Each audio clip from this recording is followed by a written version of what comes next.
नमस्कार मित्रांनो, practice set 4.3 आपण आज बघणार आहोत. मागच्या वेळेला आपण ऑपरेशन ऑन इक्वल रेशो बघितला होता, त्याच्यावर आपल्याला प्रॉब्लेम बघायचे आहे.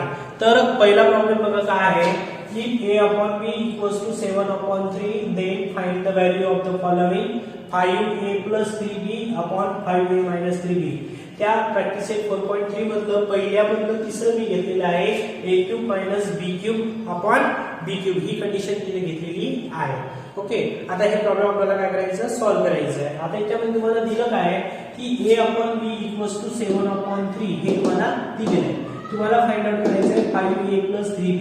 याला आपल्याला दोन मेथड दिलेल्या आहेत. तुम्ही ऑपरेशन इक्वल रेशो पण लावू शकतात किंवा के मेथड पण लावू शकतात. आपल्याला के मेथड सोपी जाते म्हणून आपण के मेथड लावणार आहोत.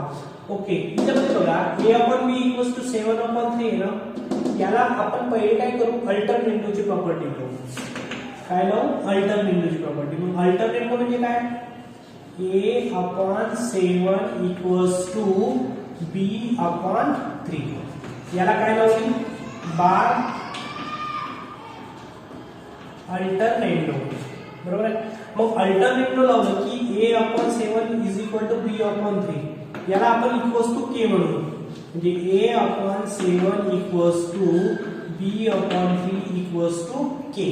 म्हणजे इथे आपल्याला a ची व्हॅल्यू इथे सांगता येईल, a = 7k. a = काय होईल, 7k and b = काय होईल, 3k. b = किती होईल, 3k. आलं. ओके, तुम्हाला काय फाइंड करायचं आहे, 5a + 3b/5a - 3b. ही क्वेश्चन तुम्हाला फाइंड आउट करायची. मग याच्यामध्ये काय करा, a आणि b च्या व्हॅल्यू याच्यामध्ये फाइंड आउट टाकून द्या. म्हणजे काय होईल, 5 * a ची व्हॅल्यू झाली 7k प्लस 3 b ची व्हॅल्यू किती झाली 3k अपॉन 5 पुन्हा a ची व्हॅल्यू 7k मायनस 3k. काय केलं, a/b = 7/3 होतं तुम्हाला. याला अल्टरनेटिव्हची प्रॉपर्टी लावली. अल्टरनेटिव्हची प्रॉपर्टी लावल्यावर याच्यामध्ये मी इक्वल्स टू के म्हटलं. म्हणजे a ची व्हॅल्यू झाली 7k, b ची व्हॅल्यू झाली 3k. नंतर तुम्हाला जे फाइंड आउट करायचे आहे ते फाइंड आउट लिहिलं 5a + 3b/5a - 3b. मग याच्यामध्ये काय केलं, व्हॅल्यू पुट केल्या. a ची व्हॅल्यू झाली 7k आणि b ची व्हॅल्यू झाली 3k. बाकी जशाच्या तसं. ओके, आता काय करायचं, याला सोडवायचं. मग काय होते, 35k + 3 = 9k upon 35k - 9k. Okay, 35k + 9k म्हणजे काय झालं, 44k अपॉन 35k - 9k म्हणजे काय झालं, 26k. काय झालं, 26k. ओके, इथे k कॅन्सल झाला. म्हणजे इथं आपल्याला असं सांगायचं आहे की 5a + 3b/5a - 3b = 44/26 झालं. किती आलं, 44/26. मग आता याला रिकॉर्ड फॉर्म मध्ये लिहिता येते. म्हणजे कितीचं बघता ना, 22 आणि 13. म्हणजे इथं आपल्याला सांगलं नाही की 5a + 3b/5a - 3b ची व्हॅल्यू किती आली, 22/30. आलं लक्षात. ओके, मग आता आपल्याला थर्ड घ्यायचं आहे. थर्ड काय आहे त्याच्यामध्ये, a³ - b³/b³ ची तुम्हाला काय करायची आहे, व्हॅल्यू फाइंड आउट करायची आहे. मग काहीच नाही, आपल्याकडे a ची व्हॅल्यू झाली 7k, b ची व्हॅल्यू झाली 3k. याच्यामध्ये टाकून द्या. a³ म्हणजे काय झालं, 7k³ मायनस b³ म्हणजे काय, 3k³ upon b³ means 3k³. Okay, त्याच्यामध्ये काय केलं, व्हॅल्यू पुट अप केलं. सॉल्व करा. 7 चा क्यूब 3 4 3k क्यूब मायनस 3 चा cube 27k cube upon 27k cube. Okay, याला सॉल्व करा. 343 मधून 27 मायनस करा. 43 मधून 27 गेले म्हणजे किती झाले 316k cube upon 27k cube. k cube cancel.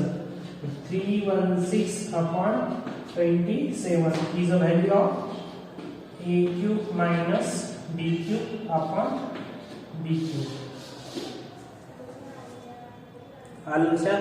Okay, म्हणजे याच्यावरून तुम्हाला काय करायचं आहे की आम्ही तुम्हाला काय करणार a अपॉन b चा रेशो देणार आहोत. कोणाचा रेशो देणार a अपॉन b चा आणि काय करणार find the value of the following असं देणार 5a plus 3b 5a minus 3b किंवा a cube minus b cube upon b cube.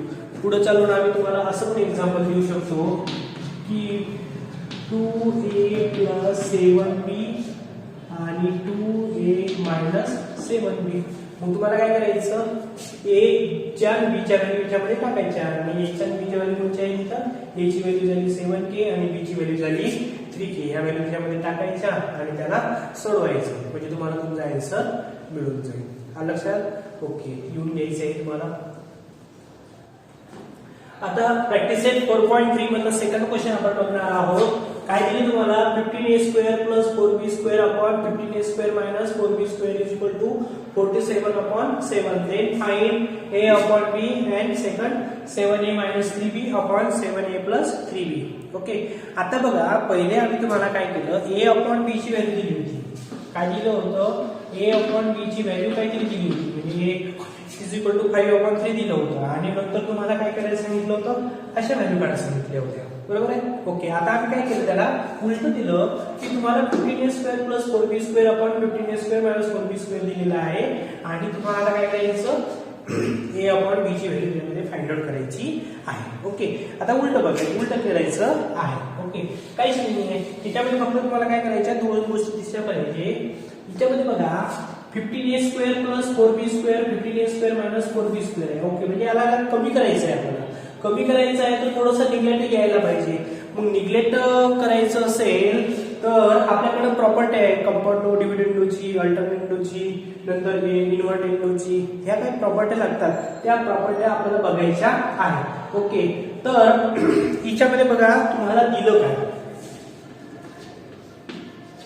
15a² plus 4b² upon 15a² minus 4b² is equal to 47 upon 7. हे तुम्हाला काय आहे given आहे. बरोबर आहे? ओके, मग हे गिवन असेल तर याला अशी कोणती प्रॉपर्टी लावली की ते निग्लेक्ट होईल. कोणकोणत्या शब्द निग्लेक्ट होतात. आता याच्यामध्ये बघा मी याला कंपाऊंड डिव्हिडंडोची प्रॉपर्टी लावतोय बाय कंपोनेंटो डिव्हिडेंडो. मग कंपाऊंड डिव्हिडंडोची प्रॉपर्टी लावल्यावर बघा काय आहे ते. मग कंपाऊंड डिव्हिडंडोची प्रॉपर्टी काय आहे आपल्याकडं a upon b ला a plus b a minus b. a upon b ला कंपाऊंडची प्रॉपर्टी काय आहे a plus b. डिव्हिडंडोची काय आहे a minus b. म्हणजे याच्यामध्ये a ची व्हॅल्यू ही b ची व्हॅल्यू b म्हणजे a plus b a minus b. म्हणजे काय म्हणतात 15a² plus 4b² plus 15a² minus 4b². बघा a plus b. आता a minus b 15a² plus 4b² minus 15a². आता मायनस मायनस काय होईल प्लस होईल म्हणजे काय होईल 4b². ओके, याच्यामध्ये बघा इथे मायनस आहे याला मायनस लागेल हे प्लस होईल. ओके, याला 47 plus 7 upon 47 minus 7 म्हणजे दोघायला पण कंपाऊंड डिव्हिडंडची प्रॉपर्टी लावलेली आहे. बघा कंपाऊंड डिव्हिडंडची प्रॉपर्टी लावल्यावर याच्यामध्ये काय करते बघा. इथे बघा हे मायनस आहे हे प्लस आहे म्हणजे ही मायनसची टर्म ही प्लसची टर्म कटली. ओके, बघा ही झाली प्लस आणि ही काय झाली मायनस ची टर्म.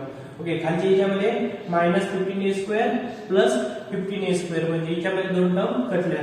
ओके, मग राहिलं काय 15a² प्लस 15a² म्हणजे काय झालं 30a² upon 4b² plus 4b² म्हणजे 8b² is equal to 47 plus 7 54 upon 47 minus 7 means 40.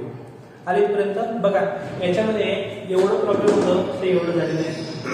म्हणजे थोडंसं आपण काय करायचं आहे त्याला कमी करण्याचा प्रयत्न करत याला आता आपल्याला काय करायचं आहे सॉल्व्ह करायचं आहे. ओके, मग आता इकडे लक्ष द्या याच्यामध्ये a² upon b² is equal to 54 upon 40 into हे इकडे ट्रान्सफर करायचे आपल्याला. हे वरती हे येतील खाली. ओके, आता याला सोडवायचं असेल तर 6 5 जा 30 6 9 जा 54. ओके, नंतर 8 1 जा 8 8 5 जा 40. ओके, म्हणजे वरती किती आले 9 आणि खाली किती आले 5 आणि 5. म्हणजे काय होते याच्यामध्ये a² upon b² equals to 9 upon 25. a² upon b² is equal to किती आलं 9 अपॉन 25. ओके, आता याच्यामध्ये तुम्हाला a अपॉन b ची व्हॅल्यू काढायची. म्हणजे इथे काय करणार टेकिंग स्क्वेअर रूट घेणार. काय घेणार taking square root both side.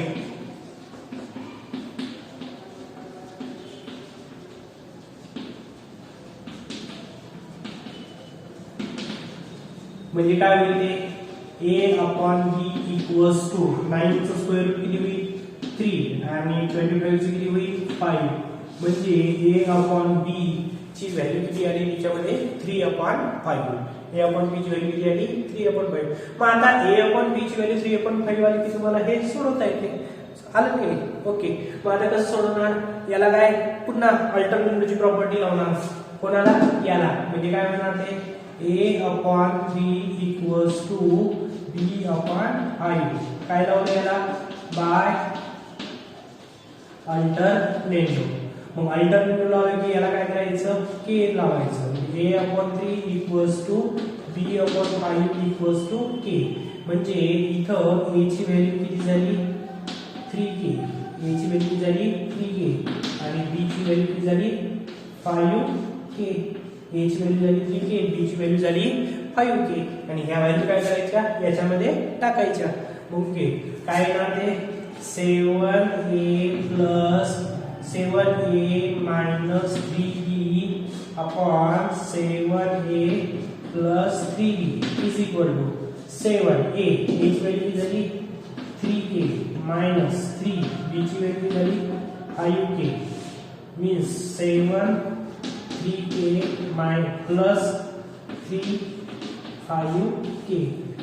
याला सोडवा म्हणजे किती झालं हे 21k minus 15k upon 21k plus 15k. 21 मधून 15 गेले म्हणजे किती झाले 6k आणि हे किती झाले 36k है ना. 5 plus k cancel. k cancel झाल्यावर काय राहिलं 6 अपॉन 36. 6 अपॉन 36 ला जर मी फॉर्म लिहिलं 6 1 जा 6 आणि 6 6 जा 36 means 7a minus 3b upon 7a plus 3b ची व्हॅल्यू किती झाली 1 अपॉन 6 झाली. आलं लक्षात. ओके, याच्या समोरचे जे काही प्रॉब्लेम आहे ते तुम्हाला सोडवायचे आहे. Okay, thank you.